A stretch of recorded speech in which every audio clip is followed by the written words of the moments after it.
Boa noite, Guilherme. Boa noite a todos que estão assistindo a gente. Boa noite, meu amigo professor Rony Charles. E boa noite ao ilustríssimo ministro Anastasia. E eu muito obrigado pela oportunidade de estarmos aqui hoje, batendo esse bate-papo. Rony, quer começar fazendo só as apresentações? Já posso começar fazendo as perguntas? Rapidinho, uma rápida apresentação. Primeiro, dar uma boa noite a todos que estão nos assistindo, né? Nossos alunos da pós-graduação SERS. Mandar um grande abraço aí para o Guilherme. Guilherme tem dado todo o apoio para que nós possamos melhorar cada vez mais a nossa pós-graduação. Eu fico muito feliz, Guilherme, porque por onde eu ando no Brasil, eu sempre encontro alunos da nossa pós-graduação e todos são unânimes em elogiar o corpo de professores, a escolha, os temas práticos, teóricos abordados pela nossa pós, e fico muito feliz com o constante crescimento dela, sobretudo nesse momento tão importante aí da aprovação de uma nova lei de licitações. E é uma grande honra, reitero as palavras do Murilo e do Guilherme, é uma grande honra receber aqui hoje o ministro Anastasia. O ministro Anastasia, recentemente eu tive a oportunidade de participar de um evento com ele online, e ao final da palestra dele estavam todos os alunos, inclusive eu, embasbacados com o grande histórico, a capacidade que ele teve, né, de fazer traçar toda uma linha histórica e depois tratar sobre a nova lei de licitações.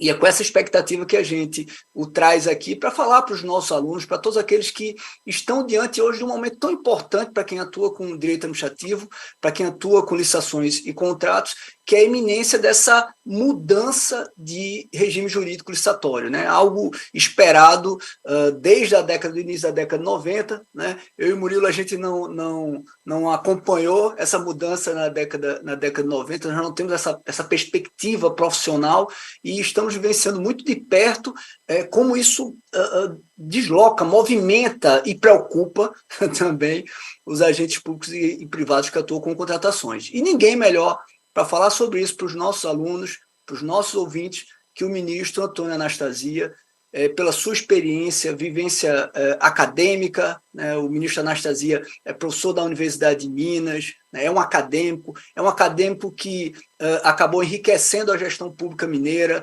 foi diversas vezes secretário de Estado, trabalhou, salvo engano, inclusive nas mudanças de governo, né?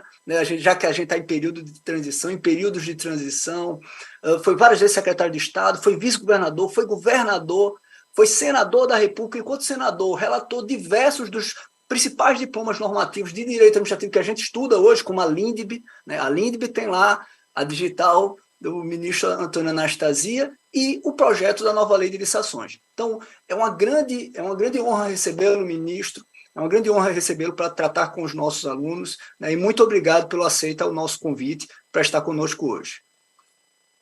Muito obrigado, meu caro professor Rony. Eu queria agradecer a gentileza do convite que a Faculdade SERS me fez para estar aqui nessa conversa, saudar também o professor Murilo Jacobi e cumprimentar o nosso estimado Guilherme, que dirige com muito brio a faculdade, e, ao mesmo tempo, também está sendo aqui a minha saudação a todos que nos acompanham, alunos, profissionais, estudiosos do direito administrativo, interessados no tema da licitação e dos contratos administrativos. É um prazer estar aqui e vamos, de fato, debater, trocar opiniões sobre esse tema tão delicado e dessa nova lei, já que a faculdade se preocupou bem com as necessidades, demandas, desafios do ano de 2023. Um dos principais é exatamente a plena vigência, a partir de 1º de abril do próximo ano, da Lei 14.183, que é a nova lei de licitação e contratos administrativos. Então, estou à disposição e muito orgulhoso e honrado de estar aqui conversando com todos. Muito bem. Como sempre, o professor Rony fazendo uma brilhante introdução, ministro Anastasia, e também trazendo uma questão relevantíssima, que é justamente o que está discutindo aqui, a preocupação do próximo ano, a nova lei de licitações e contratos administrativos. E aí, nossa primeira pergunta vai justamente nesse sentido, ministro Anastasia. Como foi, enquanto reconhecido administrativista e experiente gestor, como foi o desafio de relatar o projeto da nova lei de licitações? Muito bem, professor Murilo. Não foi fácil. Primeiro eu vou começar a dar vamos dizer assim, essa advertência prévia, porque, na realidade, como o professor Rony, de maneira tão gentil, detalhou, eu tive a oportunidade e a sorte de congregar o conhecimento doutrinário do direito administrativo, tema da minha formação acadêmica, e sendo também professor da matéria na Universidade Federal de Minas Gerais, há uma experiência ocupando vários cargos do Poder Executivo, tanto no Estado, onde cheguei ao governo, e também no governo federal. E, posteriormente, no Senado, como representante do meu Estado, Minas Gerais. E foi exatamente como senador que eu tive essa oportunidade, entre tantas leis que relatei e outros projetos que apresentei, como foi o caso da LINDB, de minha autoria, a modificação da LINDB, temos também essa lei de licitação, que foi um tema que nos tomou muito trabalho, eu confesso, tendo em vista não só a extensão física da lei, é uma lei muito longa, uma lei de praticamente 200 artigos, como é uma lei, como foi dita pelo professor Rony, muito polêmica desde o seu início, na medida em que, de fato, quem estuda a história, a evolução dos institutos, e nós todos aqui estamos dedicados a esse assunto, percebemos que o tema da licitação já estava mais do que maduro para ser alterado no Brasil. E, infelizmente, o Congresso Nacional e os próprios governos, poderes executivos, ao longo dos últimos 20 anos, não tiveram as condições políticas para realizar. Por que abre um parêntese? Nós sabemos que muitas leis ficam defasadas. A administração pública, em especial, as leis inerentes à administração pública, elas têm de ser modificadas de tempos em tempos, porque a administração ela é dinâmica por natureza, ela não é estática. Enquanto o direito civil tende a uma consolidação maior, a uma sedimentação dos seus institutos, o direito administrativo, ao contrário, ele é muito dinâmico, ele é muito rápido, especialmente agora com o avanço tecnológico muito avançado, muito agudo e muito rápido, muito célere, que leva, inclusive, a figuras como a inteligência artificial, que modifica o procedimento não só de licitação, como de controle, e que, então, impõe novos rigores, novos limites para a legislação. Então, desde a década de 90, como o professor Rony lembrou muito bem, já havia tentativa de se alterar a lei vigente até então, não é? A Lei 8666, que é do início da década de 90, com o objetivo de adequá-la a uma nova realidade. Nesse meio tempo, o que aconteceu? Como politicamente não havia as condições necessárias no Congresso Nacional, entre os parlamentares, e nem a força do governo para fazer uma reforma completa, infelizmente adotou-se um caminho que, a meu juízo, sempre foi equivocado, o da chamada colcha de retalhos. A lei foi sendo retalhada, foi sendo emendada, transformou-se num verdadeiro Frankenstein, não só com o Instituto Pregão, que felizmente veio, depois o RDC, e de dezenas de modificações menores, mais periféricas, que transformaram a lei como um todo num emaranhado sem uma concepção e sem uma coluna vertebral. Então, de fato, a Lei 8666 já estava completamente defasada e superada. Opinião unânime dos especialistas, dos órgãos de jurisprudência, dos órgãos de controle para a jurisprudência administrativa, a jurisprudência pretoriana também nos tribunais, professores, especialistas, as empresas envolvidas na licitação, que também o segmento privado é muito importante, que é o parceiro que o poder público identifica para a realização desse interesse. Então, já estava maduríssima, digamos assim, a necessidade dessa modificação, mas não surgiu um momento político oportuno para que essa modificação ocorresse. Felizmente, agora, nos últimos anos, houve um sentimento no Congresso que essa necessidade era emergente e um projeto que já tramitava já há alguns anos foi acelerado para que, felizmente, então, ao final do ano de 2020, ele tivesse condições de ser aprovado completamente pelo Congresso, e eu tive a oportunidade de ser relator dele no Senado. Então, a sua indagação é uma indagação interessante. Quais foram as dificuldades? Foram muitas, e eu disse que foram muitas, em primeiro, por uma mudança que a lei tem na sua concepção. A Lei 8666, como seu diploma anterior, o Decreto-Lei 2300, tem, a meu juízo, uma natureza muito procedimental. São normas de procedimento que determinam as etapas e os passos para a realização da licitação e a moldura contratual legal para a celebração dos contratos e instrumentos contratuais com a administração pública. A nova lei quis mais, ela foi mais ousada, ela foi mais corajosa, ela foi mais corativa. Claro que ela também é uma lei procedimental, até, sob certo aspecto, mais procedimental que as anteriores, que ela é mais detalhada, mais minuciosa. Eu sempre registro, por exemplo, que a questão procedimental está muito clara no registro de preços, por exemplo. São detalhes que foram colocados na lei que poderiam estar até em decreto, em tese. Mas Por que eu disse que ela foi ambiciosa e mais criativa, inovadora e até ousada e corajosa? Porque, além de ser uma norma procedimental, insisto que ela o é também como os anteriores, ela tem uma natureza de uma norma conceitual. Ela pretendeu ser programática para orientar a atuação da administração. Ela joga suas fichas, ela prestigia, ela ampara funções que não estavam previstas nas leis anteriores e que sempre foram descuidadas pelo gestor público. Então, ela tem uma natureza de indução da administração a par do procedimento. No momento que ela estimula a função planejamento, quando ela estimula a função governança, a função integridade, a transparência, a parceria com o setor privado, ela inova muito em relação às leis anteriores, porque ela, de fato, ela, como eu disse, estimula, ela induz a administração a novos comportamentos. E é claro que uma lei que inova nesse sentido, ela enfrenta, eminentes professores Murilo e Rony, resistências. Ela enfrenta dificuldades, porque as pessoas não compreendem. Eu fui muito tempo da administração pública, chegando ao governo, a ser governador de meu estado, e me irritava muito quando as pessoas chegavam discutindo um assunto, e eu perguntava, mas por que não podemos seguir esse caminho? E vinha aquela resposta muito insatisfatória, entre aspas, porque sempre foi assim. Então, a pessoa falava, sempre foi assim, eu tinha vontade de esganar aquela pessoa, porque a administração não pode admitir essa frase. Sempre foi assim, não significa que está imutavelmente consolidada aquela interpretação ou aquele procedimento. Nós temos de avançar, modificar. Volto a dizer, a administração é dinâmica, ela não é estática. Por isso mesmo, nós precisávamos de uma lei que fosse mais inovadora, que ela tivesse novos cânones, novos princípios. E a nova lei trouxe exatamente esse conteúdo novo, no momento em que ela estimula que o gestor público não fique acomodado, inclusive acenando com novas responsabilidades, quando determina a importância do planejamento, porque o planejamento é tudo dentro de uma nova lei de licitação e contrato administrativo. No Brasil, nós não acostumamos a planejar. Infelizmente, somos uma sociedade culturalmente pouco afeta ao planejamento. Nós não temos aquele vínculo forte com planos de médio e longo prazo. Nós somos assodados, somos estressados e ansiosos. Resultado, nós não temos uma política de continuidade administrativa. E a licitação pressupõe que isso ocorra. Como nós não teremos um plano anual de contratações e de compras, antecedendo e antevendo o que vai acontecer nas necessidades da administração.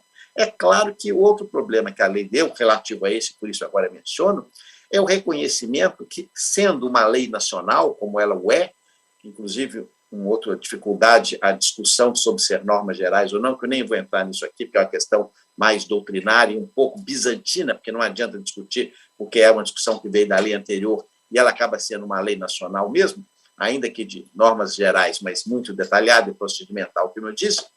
Ela, por ser uma lei que aplica aos 3 níveis da federação, e não é uma lei federal exclusivamente, aplica-se aos estados e municípios, de modo expresso, inclusive, ela cria uma realidade na área do planejamento ou da integridade ou da transparência que muitos municípios não têm condições, no primeiro momento, de implementar. Então, essa dificuldade também foi discutida durante a tramitação. Então, nós tivemos vários aspectos que foram debatidos no curso da tramitação, mas, claro, qual que é a função do legislador? É, de uma maneira racional, arbitrar uma decisão. Também não podemos eternamente ficar discutindo. Chega um momento que basta. Vamos votar e colocar um texto à apreciação dos nossos pares. E assim ocorreu. A lei, felizmente, foi aprovada, não é muito longa, foram poucos os vetos do Executivo, porque tivemos também o cuidado de fazer todo o trabalho muito irmanados com o Poder Executivo, muito próximos ao Tribunal de Contas da União, que deu grandes subsídios e muita colaboração no texto normativo, e, portanto, foi aprovada a lei, e que agora, com prazo de vigência de 2 anos, e com vigência com a lei anterior, uma fase de experimentação, digamos assim, que ela até não foi muito experimentada, na verdade, porque as pessoas têm um pouco de receio, que, volto a dizer, e falo isso com a experiência administrativa que já me deixou com os cabelos brancos. Na administração, assim como na nossa vida cotidiana, nós não somos muito ousados, nós estamos acomodados. E o resultado dessa acomodação é que não queremos ter novos desafios e novas dificuldades. Mas a lei impõe isso. Então, a partir de abril do próximo ano, nós teremos a obrigação, de fato, de furar esse tumor, sepultar a Lei 866, sepultar a antiga Lei de Pregão e todo o resto, e caímos para o novo desafio da nova lei. Então, desculpando a extensão da resposta, mas agora objetivamente, de fato, não foi singela essa relatoria. Aliás, foi a relatoria que mais tomou tempo, depois de muitos anos, as leis como um todo, não só as minhas, para fazer a redação final. A redação final foi feita, demorou meses. Por que motivo?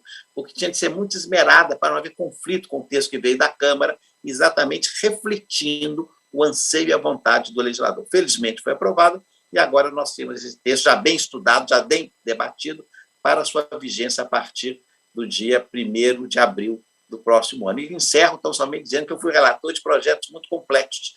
Por exemplo, o famoso orçamento de guerra, aprovado durante a pandemia, e que praticamente determinou a forma do Brasil funcionar, sob o ponto de vista econômico e sob o ponto de vista administrativo, no período da pandemia.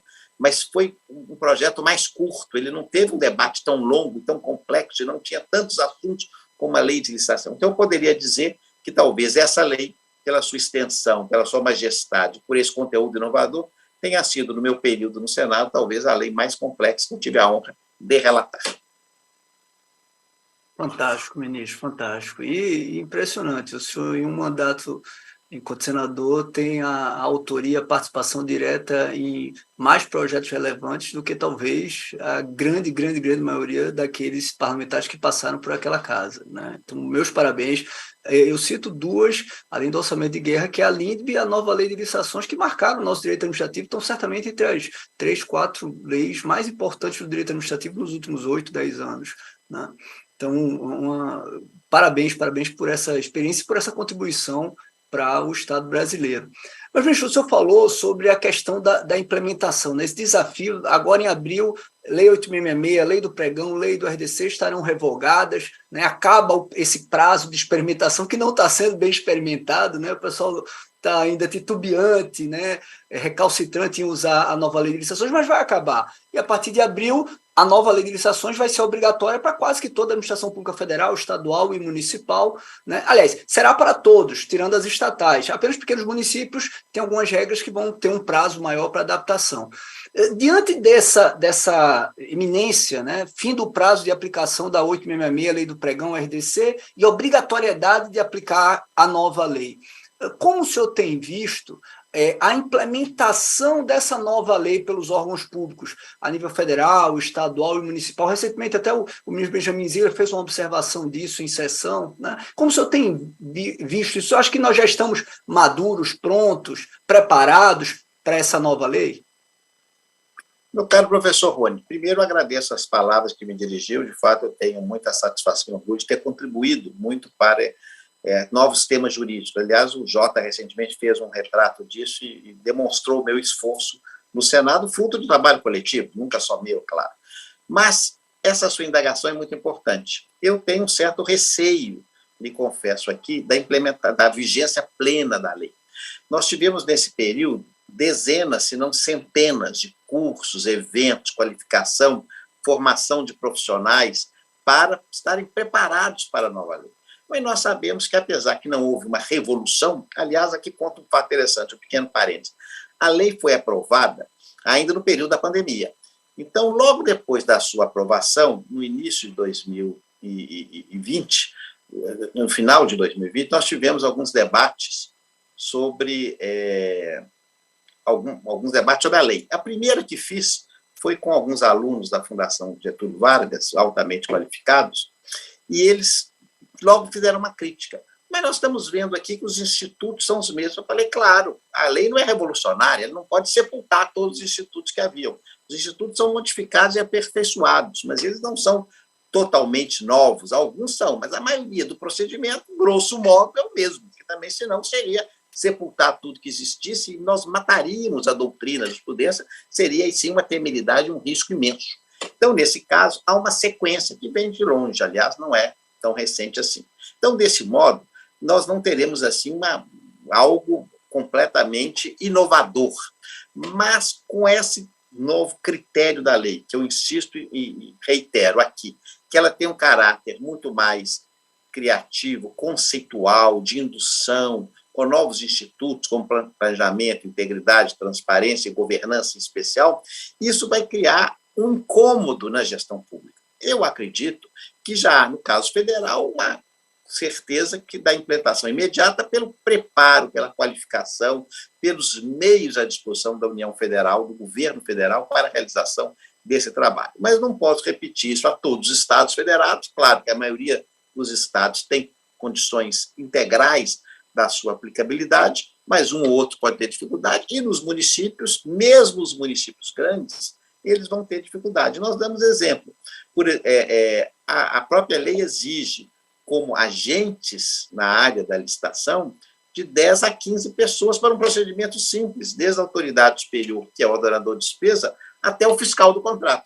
E muitas vezes nós sabemos que o município mediano, não digo nem o pequeno, o mediano, como digo, com 60, 70, 80 mil habitantes, tem dificuldade de ter quadros qualificados para o acompanhamento. E, eventualmente, até órgãos estaduais e até órgãos federais, que têm autonomia, órgãos e entidades que vão licitar e vão contratar, tem personalidade jurídica para tanto, que também podem, eventualmente, ter essa dificuldade. Então, eu tenho certeza que nós teremos, nesse primeiro momento, alguns óbices, incompreensões, muitos equívocos, mas aí me permita a menção que o professor Rony fez da LINDB, que é de minha autoria no Senado. Exatamente com esse propósito, nós devemos, como órgão de controle, interpretar favoravelmente ao gestor, nos colocando no lugar do gestor, numa lei nova, uma lei que é inovadora, uma lei que traz um conceito recente, que alterou, de fato, os mecanismos dos procedimentos. Não havendo dolo, não havendo má-fé e nem erro grosseiro, que não haverá, certamente,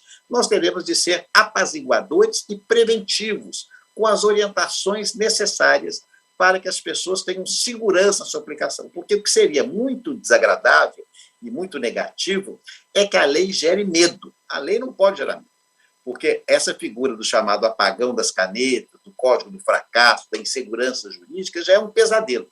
Esse pesadelo não pode se estender a um instituto que é fundamental para a regularidade da administração. Na é verdade, porque sem licitação e contrato administrativo, a administração não vive. Aliás, eu dei o exemplo, eu sou, pelo Tribunal de Contas da União, o relator do processo de acompanhamento da transição governamental, o professor Rony fez menção, um processo inovador que o tribunal está fazendo agora na esfera federal para acompanhar a transição, e nas reuniões que fizemos, eu sempre alertei. Um dos temas mais relevantes da transição, que não tem nenhum apelo político, nenhum apelo de polêmica, mas é fundamental, é exatamente os prazos de vigência e renovação de contratos administrativos. O novo governo assume em janeiro, dia 1º, vamos supor que dia 3 ou 4 vence um contrato importante ou há uma decisão a ser tomada numa licitação. São prazos que correm sérios e que, eventualmente, podem criar dificuldades para a nova gestão. Então, essas identificações têm de ser feitas. Então, não pode haver medo. Tem de haver pleno conhecimento para que a administração flua positivamente. Então, eu acho que, na prática, nós teremos aí muitas surpresas, dificuldades, incompreensões, erros, irregularidades formais, mas essas vão ter de ser superadas pela compreensão que estamos num quadro novo.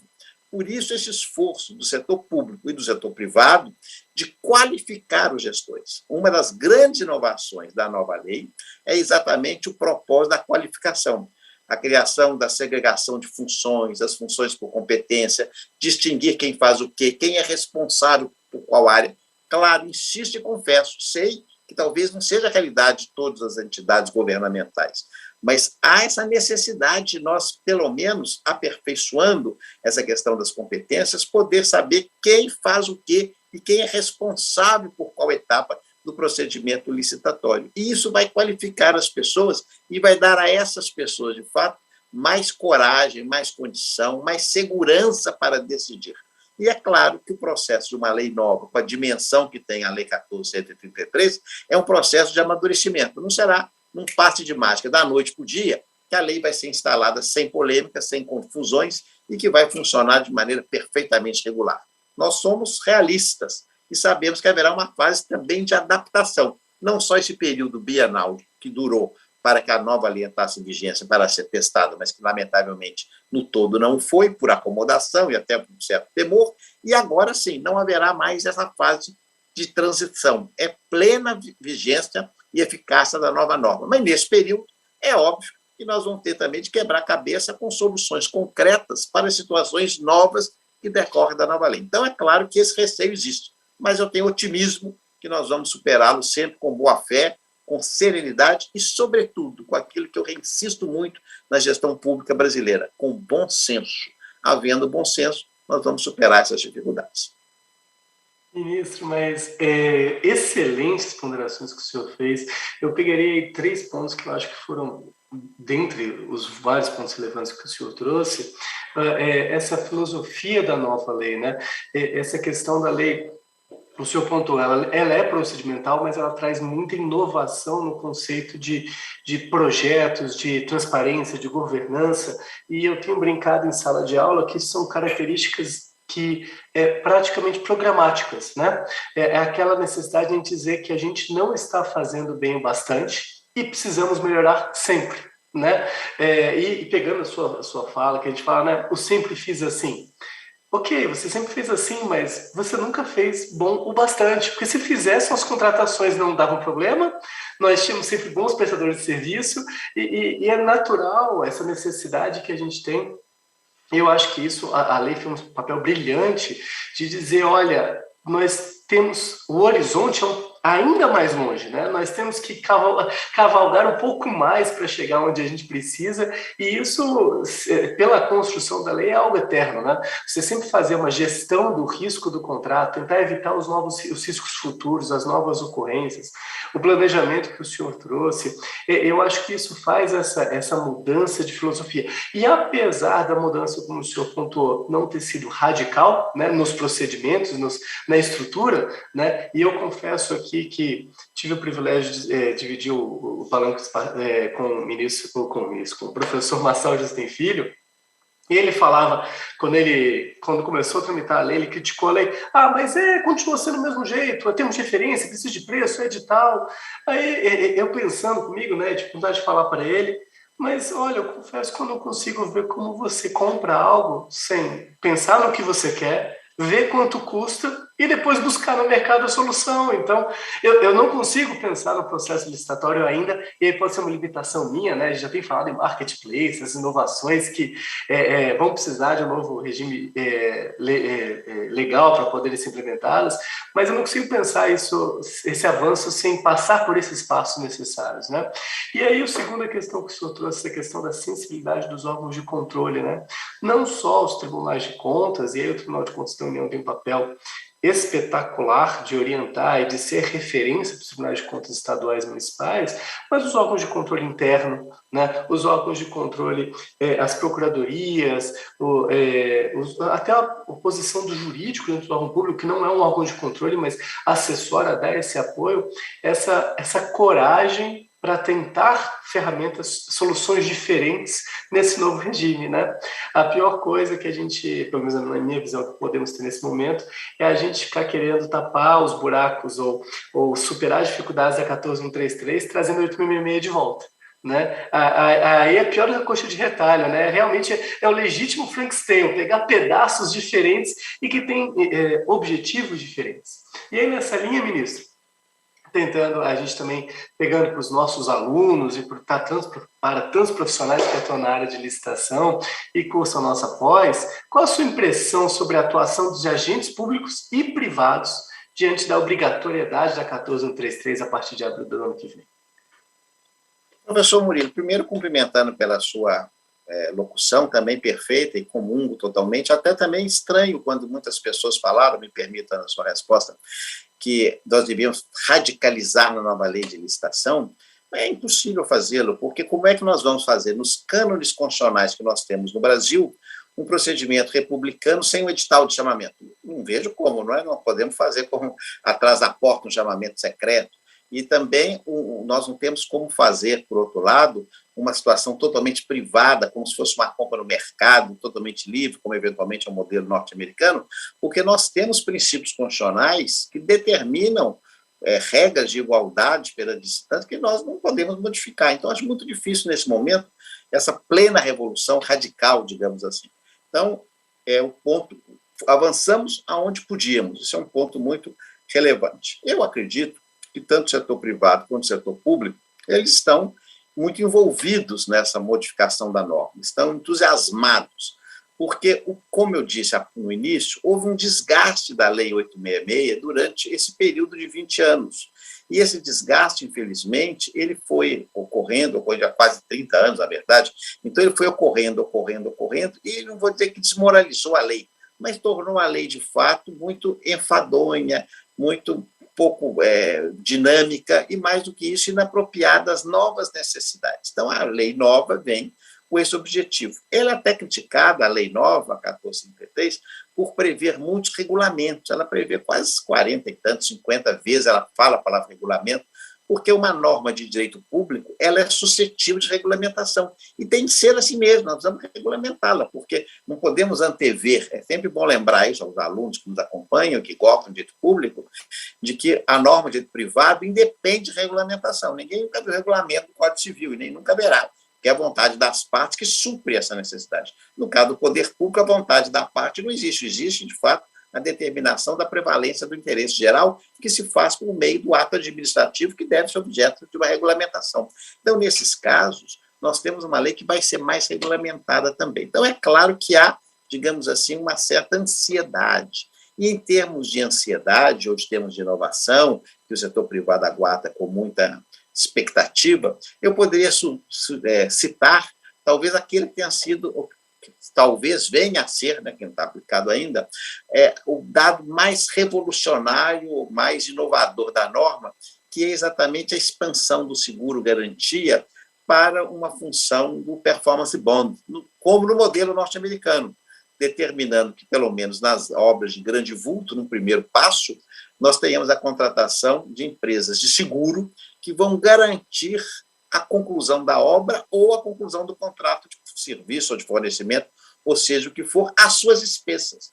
Olha que isso era tão importante na modificação do comportamento do setor privado com o setor público, porque isso vai levar o próprio setor privado, através do segmento de seguros, a vigiar o setor privado no segmento de empresas construtoras ou de empresas prestadoras de serviço ou que fornecem bens à administração, porque ela não quer correr o risco de fazer ali o seguro, dar a pólice, realizar a seguro-garantia, com medo, evidentemente, de ser chamada ao final ou meio do contrato para honrar aquela execução contratual. Então, essa modificação comportamental vai haver, inclusive, entre o setor privado, no âmbito, no meio do setor privado, porque nós vamos estimular uma maior profissionalização do setor privado, exigido não pelo poder público, mas pelo próprio setor privado através do performance bond. Então, isso é um dado completamente inovador. Nós discutimos, à época da tramitação, a necessidade eventual de expandirmos a figura do seguro-garantia com esses caracteres para todas as contratações. Mas chegamos à conclusão que, infelizmente, o mercado de seguros do Brasil não teria dimensão, volume, e o próprio custo aumentaria muito para todas as contratações. Então, no primeiro momento, vinculou-se ou determinou-se a realização dela tão somente nas contratações de grande vulto. Então, nós vamos começar a testar isso a partir de abril, que poderá haver esse mecanismo. Então, estou muito entusiasmado com essa modificação, que vai, de fato, modificar, digamos assim, o padrão relativo ao setor privado. E no âmbito do setor público, a necessidade que nós temos, além que eu mencionei da qualificação, é exatamente o sentimento da relevância da contratação dentro dos princípios da eficiência. Porque qual que é o grande problema da administração pública brasileira? É a pouca entrega de resultados. A comunidade, o cidadão brasileiro, o homem médio do Brasil, descrê, não confia no Estado, fundamentalmente porque não vê o Estado sendo seu parceiro, seu aliado, não entrega ao seu filho uma educação de qualidade, não entrega uma segurança pública que lhe dê o conforto noturno e na sua residência, não entrega uma saúde que dê conforto, saúde pública que dê conforto e segurança em caso de doenças e epidemias, etc., apesar de todo o esforço que nós temos nos nossos serviços públicos, do qual eu sou defensor, e como servidor público de carreira, aliás, que eu sou. Mas há necessidade de ser aperfeiçoado em muito esse serviço público. E o procedimento licitatório e contrato administrativo são instrumentos, são lanças, são armas, são utensílios imprescindíveis para isso, na medida em que o poder público, cada vez mais, ele não tem condições de acompanhar, inclusive, o avanço tecnológico daquilo que se coloca à disposição como comodidade do cidadão. A questão de telecomunicações é um exemplo. Imagine se elas fossem ainda todas objeto da execução direta pelo poder público. Nós estaríamos com muitas dificuldades. Então, é óbvio que essas grandes delegações, e que se fazem também por meio de licitação e contrato administrativo, ainda que com regência de lei específica, ela permite que o serviço público se atualize, se modernize. Então, o setor público tem de perceber que esses novos desafios em prol dos resultados, eles passam pela melhoria do processo de entrega desses resultados ao cidadão, e que se dá, na maior parte das vezes, mediante contrato. Porque se nós darmos como exemplo a segurança pública, perfeito. Segurança pública precisa, no primeiro momento, visibilidade. Eu fui secretário de segurança do meu estado. Havia sempre a necessidade do policiamento ostensivo. Para ter policiamento ostensivo, o que eu preciso? Automóvel e gasolina, combustível, e veículo, viaturas. Ora, e a viatura vem da onde? Então, chegou a essa conclusão, em Minas, e depois espalhou por todo o Brasil, que era um equívoco o poder público adquirir viaturas e mantê-las, porque as oficinas, os concertos, era muito melhor terceirizar a frota. E assim foi feito pelo Brasil afora. Agora, essa terceirização, que é licitação e contrato administrativo, fornecimento de combustível, contrato administrativo, quer dizer, em todos os detalhes as pessoas não percebem, o cidadão comum não vê numa viatura andando pela rua que ali está a Lei 13, a Lei 14.133, não é verdade? A 866, não tem essa compreensão e nem precisa ter, mas está, com todas as suas consequências e implicações. Então, nós percebemos como é relevante, no momento que você está numa sala de aula, o filho daquela senhora que está ali na escola pública tomando a merenda, aquela merenda certamente é fruto de um procedimento licitatório também. Como, em quais condições, sob que aspecto, muitas vezes favorecendo uma pequena empresa da região, que a lei permite esse tipo de mecanismo. Então, essas alterações da lei têm o objetivo de facilitar o resultado, a entrega dos serviços públicos. E eu digo isso com muita insistência, professor Murilo, porque a administração pública, que eu sempre disse que é dinâmica, ela também é holística, ela é integrada, ela tem várias facetas. É como se fosse aqueles cubos poliédricos com várias facetas que se encaixam de maneira muito adequada. Por quê? Quando você mexe num aspecto, quando você, usando um verbo antigo, quando você bule aquele aspecto, você está afetando também outro segmento da própria administração. E a licitação e o contrato administrativo é como se fosse a liga, como se fosse o cimento que está ali a amalgamar todas essas facetas e permitindo que elas se comuniquem de maneira adequada. Por isso, a importância dos institutos da licitação e do contrato administrativo, a sua premência para o setor público e também para o setor privado. Porque se nós fizermos um levantamento quantitativo do volume de contratação, chamado poder de compra do Estado, nós vamos ver aí um volume maior do Brasil e dos outros países também. Então, há um mercado privado imenso que se associa ao poder público e necessita desses institutos. Então, nós percebemos, por esses exemplos que eu dou aqui, singelos e muito simples e bem objetivos, como é relevante no dia a dia da administração pública, da gestão pública e da existência do Estado brasileiro, dessa coexistência entre setor privado e público no fornecimento desses elementos, insumos, serviço público e comodidades à população brasileira. Essa importância tem que ser sempre ressalvada, reiterada e registrada. Perfeito, perfeito, ministro. Eu farei 3 rápidas observações. Primeiro, aos nossos espectadores, alunos, vocês acabaram de se deleitar não apenas com a grande aula, né, mas até com uma manifestação de interpretação autêntica sobre a cláusula de retomada, né? Porque o ministro acabou de dar a sua interpretação. Fico muito feliz, porque é algo que a gente também defende, sobre a vinculação do artigo 99, 102 da nova lei, né? Exatamente essa restrição ao uso da cláusula de retomada, que eu acredito, ministro, que ela essa adaptação do performance bond na cláusula de retomada, ela vai até além. Ela não só garante a continuidade, como ela cria incentivos muito interessantes para a licitação, já que ela reduz o custo de captação do seguro justamente para os melhores fornecedores.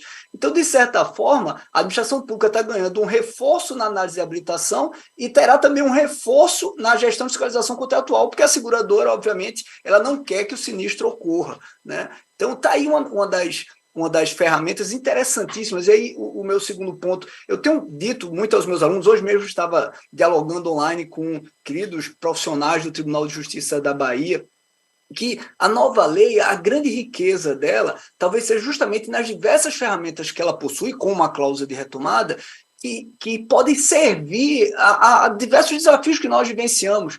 Então, depende muito do aplicador do direito, a capacitação, para que ele possa usar bem essas ferramentas. Usar, como nós já fazíamos no pregão, na 866, não vai ser tão difícil, porque a lei tem essa flexibilidade inteligente, né, de permitir que você adeque o rito, o procedimento, mas ampliar cada vez mais o potencial, porque, como o senhor falou, né, não tem educação, não tem assistência social, não tem infraestrutura, não tem segurança pública se não houver licitação.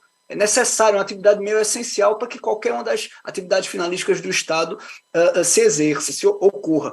E o professor Marcos Nobre, ele costuma sempre fazer alusão, de maneira muito interessante, à caixa de Lego. A nova lei de licitações, ela é uma caixinha de Lego e, digamos, o bom gestor, o bom agente público é aquele que vai saber identificar a peça de Lego correta para um melhor procedimento, para desenhar de maneira mais aperfeiçoada, mais adequada o mecanismo da licitação, né? E, por fim, ministro, o senhor também tocou no início a questão da governança na nova lei, né? Como foi importante essa sensibilidade do nosso legislador de tentar induzir nos gestores públicos brasileiros, e nós temos ainda um nível de maturidade, infelizmente, muito baixo nos municípios e em alguns órgãos estaduais, mas tentar induzir essa cultura, né, da capacitação, do aperfeiçoamento, da valorização dos quadros. E a lei, dentro das limitações, obviamente, possíveis, ela tentou induzir. Eu lembro sempre de um artigo que é um dos que eu mais gosto de tratar, que é o artigo 7º, quando ele fala de requisitos para atuar com licitações, entre eles ter formação compatível, né?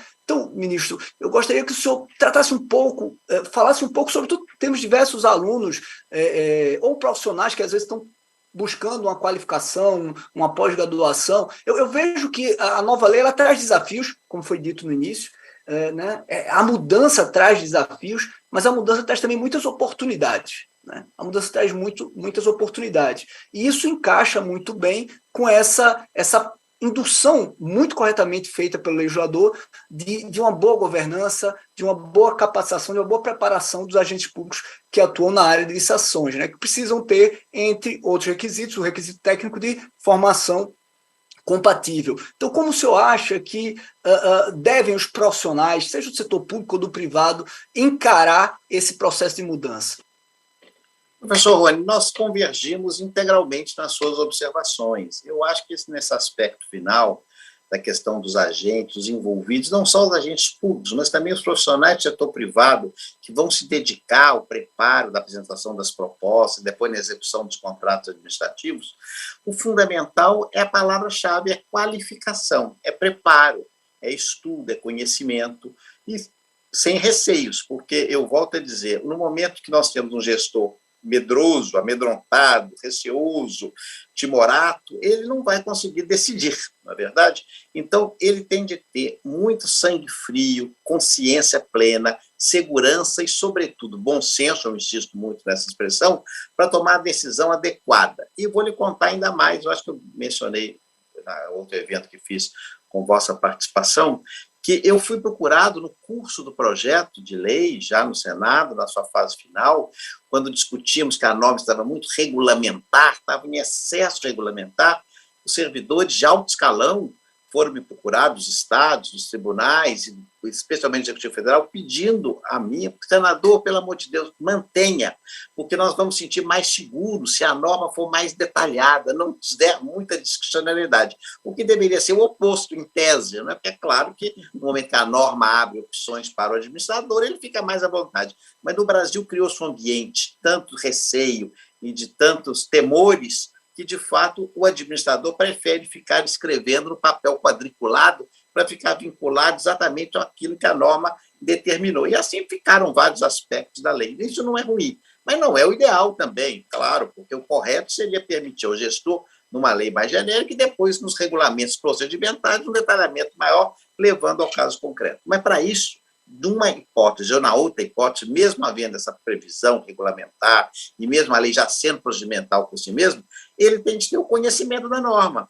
ele tem de ter o conhecimento pleno dos seus ditames. É obrigação da administração fornecer qualificação, fornecer treinamento, fornecer preparo. Quando se exige, e exige bem no artigo 7º, como lembrou o professor Rony com muita propriedade, uma qualificação, uma formação adequada, não significa que ele já tem de chegar com essa formação. A formação pode ser dada a ele no setor, porque muitas vezes ninguém é bacharel em licitação. Então, pode ser uma pessoa que venha da área administrativa, da área jurídica, da área contábil, com ensino médio, não tem problema, desde que ele tenha a formação específica e o conhecimento para enfrentar, de fato, o procedimento licitatório, que, com a sua repetição, porque o procedimento ele é muito exaustivo e acontece às mãos cheias no dia a dia, a pessoa fica experimentada. Existe até aquela figura, quase uma charge, não é? Que quando os governos mudam e querem mudar todas as pessoas, tem sempre aquela senhora já mais madura, muito dedicada à licitação, quando ela é tirada do seu cargo, no dia seguinte a administração entra em colapso, porque ela que tinha no seu conhecimento todos os aspectos necessários para que a administração desse continuidade. Claro que não podemos colocar todos os ovos numa cesta só, nós temos que ter um mínimo, uma equipe, claro, volto a dizer, saber da realidade brasileira, dos tamanhos, especialmente dos municípios, mas o segredo é que o professor Rony falou há pouco, é exatamente a qualificação, o preparo, e a obrigação nossa, onde eu me insiro agora, dos órgãos de controle, quer do controle externo, quer do controle interno, e também dos órgãos de acompanhamento, como as procuradorias, de fornecer orientação. Essa é a palavra mágica, orientação. Também nós não podemos ficar encastelados e falar, não, decidam que depois nós vamos ver o que aplica, se foi correto ou não. Eu acho isso equivocado. Eu tenho, até pela minha formação de professor, e tendo sido agente público do executivo tantos anos, que quando o gestor procura o órgão de controle, ele quer exatamente uma segurança, ele quer uma orientação. E não custa nada essa orientação ser dada, ainda que de maneira, digamos assim, padronizada, para que o gestor decida e decida bem, e evite um equívoco, que ainda que não seja de má fé, que não haja dolo, pode causar uma dificuldade, pode causar um prejuízo ao poder público e pode causar uma dificuldade ao seu currículo, à sua trajetória profissional no futuro. Então, quanto mais informado ele estiver, quanto mais orientado ele estiver, evidentemente a administração estará mais azeitada e será mais eficiente. Então, acho que esse será o segredo. As boas administrações públicas municipais, estaduais e nos órgãos federais, elas vão conseguir licitar melhor e executar melhor os seus contratos administrativos com mais qualificados, preparados, orientados, forem os seus gestores, que serão agora, pela segregação de funções, mais específicos em áreas determinadas, de modo muito claro em relação às suas competências, às suas atribuições. Então, nisso eu estou entusiasmado, porque essa ideia da governança, que está colocada com tanto rigor e com tanto prestígio, com tanto alento na nova lei, tornou-se também, felizmente, uma coqueluche positiva no Brasil dos dias de hoje. Todo governo quer aperfeiçoar a sua governança, sabe que não adianta só ter dinheiro, não adianta ter o caixa gordo, não adianta ter ali condições financeiras se não tiver uma administração hábil a gastar bem aquele recurso, levando resultado ao cidadão. Então, acho que essa lei tem esse mérito de induzir e estimular essa qualificação e esse aperfeiçoamento do serviço público. Excelente, ministro.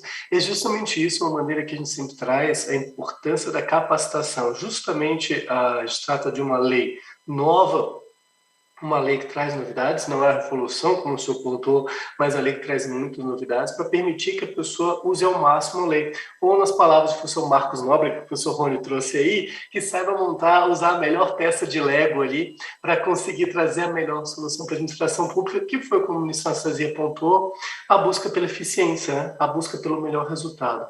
Também queria fazer uma observação ainda, nas palavras anteriores do ministro Anastasia, que foi a questão da participação do privado, né? E a lei não esqueceu dele.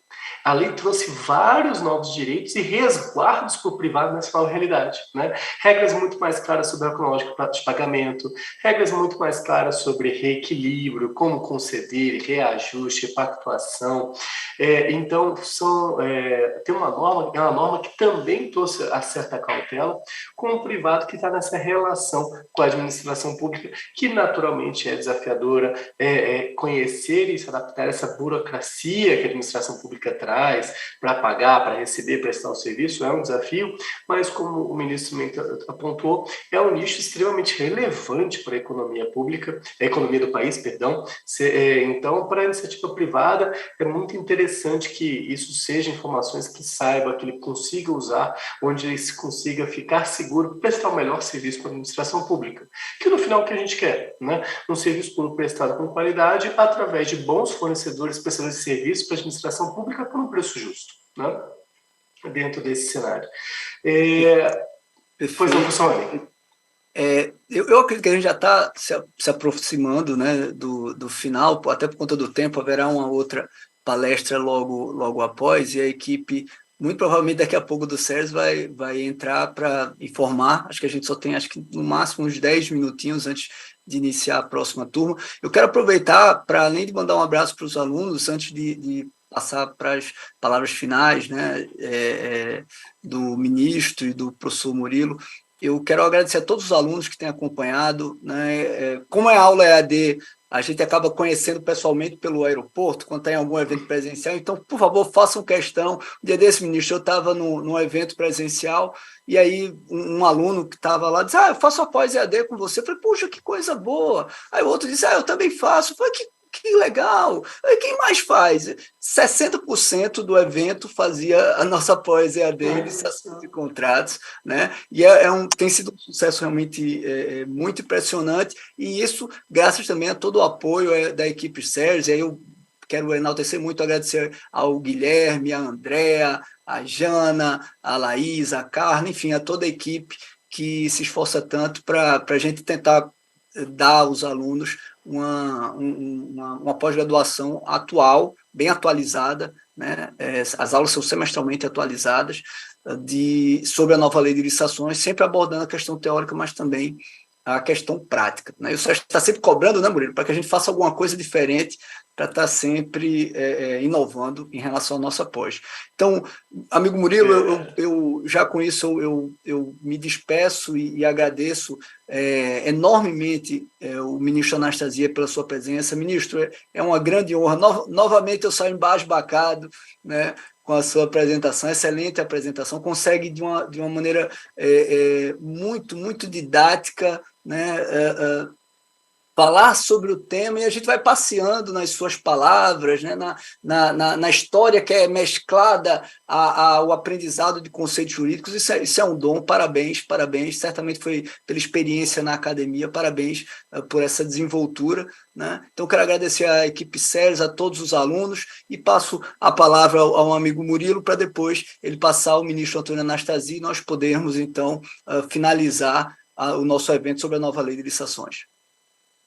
Muito bem. Queria, então, novamente agradecer ao pessoal do SERS, a toda a equipe, como o professor Rony pontuou, por esse evento e por todo o apoio na pós-graduação. Realmente, nosso objetivo é dar uma pós-graduação de qualidade, que misture tanto a teoria e a prática, com a experiência, com a gestão, para que a pessoa realmente saia da pós-graduação tendo uma base sólida para poder discutir licitação, para poder contribuir para a licitação, e quem sabe virar futuros professores, como a gente tem visto, né, professor Rony? Vários nossos ex-alunos virando professores de licitação, escrevendo textos, ajudando a interpretação da norma, e isso para a gente é relevantíssimo, né, porque faz o papel que o ministro Anastasia trouxe de orientar, né, não com tanto referência como o Tribunal de Contas da União pode fazer, mas é o começo da orientação, e quem sabe no futuro influenciar até os próprios julgados do Tribunal de Contas da União para ter o melhor resultado para a administração pública, né?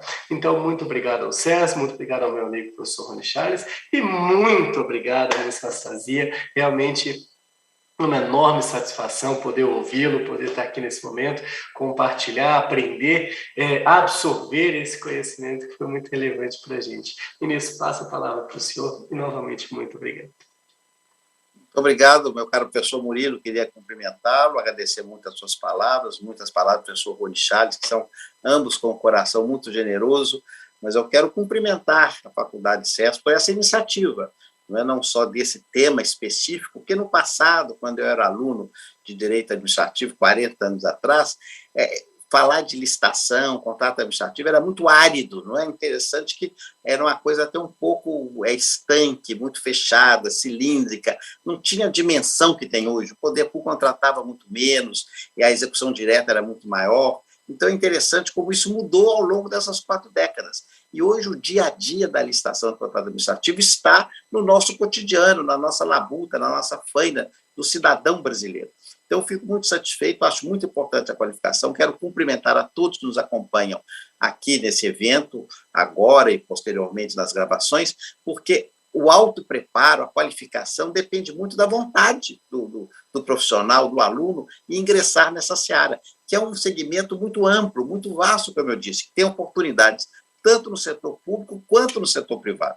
Então, parabenizo muito a iniciativa, cumprimento o professor Rony, cumprimento o professor Murilo, e agradeço o convite que me foi feito, e deixo aqui esse desafio, esse repto a todos que nos acompanham, para dedicar, de fato, ao estudo da nova lei, que não será algo, como eu disse, que vai mudar do dia para a noite, mas certamente a sua boa aplicação ao longo dos próximos anos vai criar um patamar melhor no Brasil em termos de governança no setor público e de melhor contratação e prestação de serviços públicos. Aliás, concluo dizendo que nós estamos num evento nesse momento aqui dos Tribunais de Contas do mundo inteiro com a participação da OCDE.